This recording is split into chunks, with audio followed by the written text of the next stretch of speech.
El verdugo del lazo. Todo comenzó una mañana calurosa de noviembre de 2007. La rutina en la Oficina de Investigación Criminal de Neiva se interrumpió con una llamada. Una voz temblorosa informaba que en una zona rural del corregimiento El Triunfo, a las afueras de Pitalito, unos campesinos habían hallado el cuerpo de un joven atado con una cuerda. Cuando llegamos al lugar, el silencio del campo era pesado, roto solo por el zumbido de los insectos. El cuerpo estaba tendido bajo un árbol, amarrado con una precisión que no parecía improvisada. Junto a él, una nota escrita a mano decía: "Perdón, no volveré a causarles más problemas".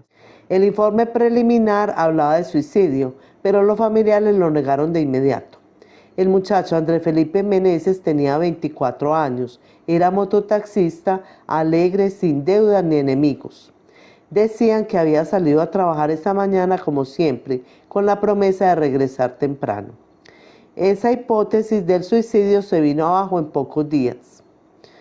Sin saberlo, ese caso sería solo el primero de una cadena de crímenes que años después paralizaría al departamento del Huila y sus alrededores. Durante meses el caso se archivó, pero en 2010 comenzaron a aparecer nuevos reportes. Restos humanos hallados en zonas rurales de Garzón, Campo Alegre y La Plata. En todas las mismas señales, cuerpos atados con cuerdas idénticas, restos de comida junto a ellos y un pequeño rosario de madera colocado a un lado. Las víctimas eran siempre jóvenes mototaxistas, hombres humildes que un día salían a trabajar y nunca regresaban. La familia vivía en una pesadilla. Una madre, doña Lucía Gutiérrez, contó entre lágrimas cómo esperó durante días a su hijo Carlos hasta que una llamada anónima le indicó dónde encontrarlo. La escena se repetía una y otra vez, con distintos nombres y rostros, pero el mismo patrón. Ese pequeño rosario se convirtió en la firma del asesino. Para algunos era un gesto religioso, para otros una burla cruel. En 2011 el miedo se había esparcido como pólvora. Los mototaxistas de Huila comenzaron a rechazar carreras largas, a andar en grupo y a desconfiar de cualquier pasajero desconocido. En los barrios se hablaba del hombre del lazo, un sujeto amable que ofrecía pagar bien por un viaje y luego desaparecía con su conductor. Como investigadora había visto casos crueles, pero ninguno con tanto cálculo. Cada hallazgo era más inquietante que el anterior. El asesino parecía conocer las zonas rurales, los hábitos de las víctimas y hasta los tiempos de patrullaje. Solicitamos apoyo de la Fiscalía General y del Grupo de Perfilación Criminal de la Policía Nacional. Los expertos concluyeron que el responsable era un hombre con gran capacidad de manipulación, ordenado, con conocimientos mecánicos y muy probablemente con experiencia en el transporte informal. Era un cazador metódico que elegía a sus víctimas con calma. Las familias se multiplicaban en los pasillos de la Fiscalía.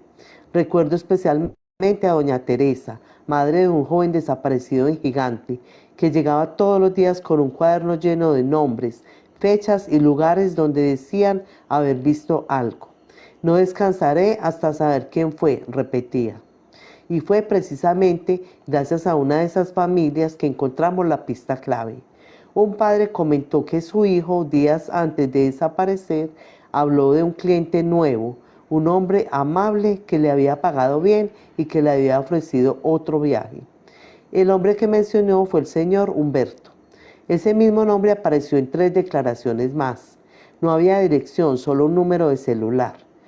Pero al rastrearlo descubrimos que estaba desconectado, aunque vinculado a otras líneas que se habían activado días después de cada desaparición. El rastro nos llevó a Barranquilla. Allí el usuario del teléfono era un mecánico de motos llamado Humberto Suárez Andrade. Durante semanas hicimos vigilancia, vivía en un barrio popular, entraba y salía a horas extrañas y siempre tenía motos diferentes frente a su casa. Con autorización judicial interceptamos sus llamadas. Una de ellas nos condujo a un número fijo en Neiva, perteneciente a una tía suya. Cuando la contactamos dijo que su sobrino había trabajado como mototaxista, pero que ahora estaba buscando ayuda del gobierno por desplazamiento forzado. Usando esa información montamos una operación encubierta. Se le hizo creer que debía presentarse en una entidad bancaria de Neiva para reclamar un subsidio. Se le hizo creer que debía... aquel 13 de diciembre de 2012 cayó sin oponer resistencia. No mostró miedo ni sorpresa, solo preguntó por qué lo detenían. En su casa los peritos hallaron documentos de identidad, cascos, licencias y objetos personales de varias de las víctimas. Algunos estaban limpios, ordenados, como si los conservara con cuidado. Era su colección macabra. Los investigadores confirmaron su autoría en 23 homicidios ocurridos entre el 2007 y 2012 en los departamentos de Huila, Tolima y Atlántico, aunque se sospechaba que podían ser más de 50. El juicio atrajo la atención nacional.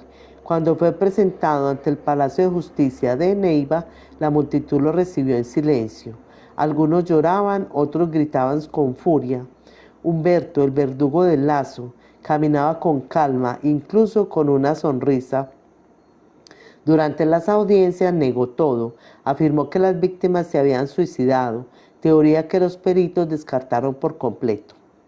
En 2015 fue declarado culpable de homicidio agravado, tortura y hurto. Su condena superó los 90 años, aunque por ley solo debía cumplir el máximo permitido en Colombia. Hoy, Humberto Suárez Andrade cumple su sentencia en la cárcel de máxima seguridad de Cómbita, Boyacá. Pasa sus días en aislamiento bajo vigilancia constante. Han pasado más de 10 años desde su captura, pero en los pueblos del Huila aún se habla de él. Las madres al ver a sus hijos salir en moto le repiten: cuídate que no te coja el lazo de ese mal hombre. Y cuando cae la tarde, los mototaxistas aún evitan los caminos solitarios donde por años un solo hombre transformó su trabajo humilde en un instrumento de terror. Esa fue la historia que estremeció al sur de Colombia, la historia del hombre al que la prensa llamó el verdugo del Lazo.